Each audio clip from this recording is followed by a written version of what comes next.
So today we'll be looking at Greta Gerwig's directorial debut film, Lady Bird. Lady Bird. Weird. Ladies, we have a decision to make. But despite all the things that this film does phenomenally, the one thing that I want to dig really deep into is the idea of perspective. The only exciting thing about 2002 is that it's a palindrome. Okay, fine. Well, yours is the worst life of all, so you win. Oh, so now you're mad? No, it's Because just you're I being wanted to ridiculous listen to because you music? have a great life. I'm sorry, I'm not perfect. The perspectives I'll talk to you about are our main character, Christine Lady Bird McPherson, and her mother, Marion. At first watch of this film, I thought it was nothing beyond a coming-of-age story about Lady Bird, until the end of the film where I saw this scene. Now before I hit play, make sure that you listen closely.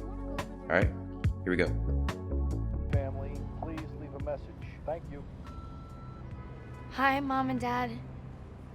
It's me, Christine. It's the name you gave me. It's a good one. Dad, this is more for Mom.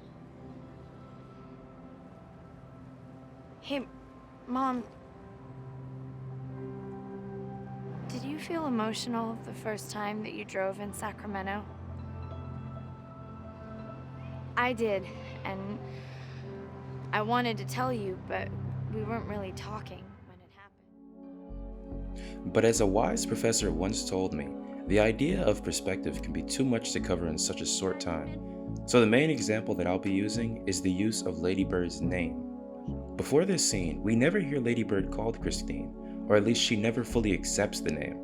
I put a small clip of it earlier, but I'd also like to show you one of the first scenes of the film, just for a quick comparison. Here we go. Writers live in the Get woods. into those schools anyway. Mom! You can't even pass your driver's test. Because you wouldn't let me practice The way enough. that you work, or the way that you don't work, you're not even worth state tuition, Christine. My name is Lady Bird. Well, actually, it's not, and it's ridiculous. Call me because your Lady name Bird is like Christine. you said you would. You should just go to City College. You know, with your work ethic, just go to City College and then to jail, and then back to City College, and then maybe you'd learn to pull yourself up and not expect everybody to do everything. Putting these two clips into context, you can see just how much Lady Bird and Marion's relationship changed throughout the film. In the beginning, the second clip, Lady Bird is willing to jump out of a moving car just to avoid her mother. But in the final scene, which was the first clip, she's the one who's willing to reach out to Marion. They both have to deal with the same issue of Lady Bird wanting to go to a college across the country, and their perspectives differ when it comes to that. Lady Bird is so ready to abandon her family and life in Sacramento, while her mother is trying to keep her there. Though she doesn't use the best methods, her intentions are pure but limiting to Lady Bird. One of the main reasons that they bicker so much throughout the film is because they both believe their intentions to be right, but are unwilling to see from the other's perspective and understand why they must have their outcome. It's only when Lady Bird leaves that she realizes the life she left behind in Sacramento. On her first full day in New York, she visits a church after going to and dreading a Catholic high school. She reaches out to her mother after not being in contact with her since she decided on going to New York. And most importantly, for the first time, she embraces the name Christine.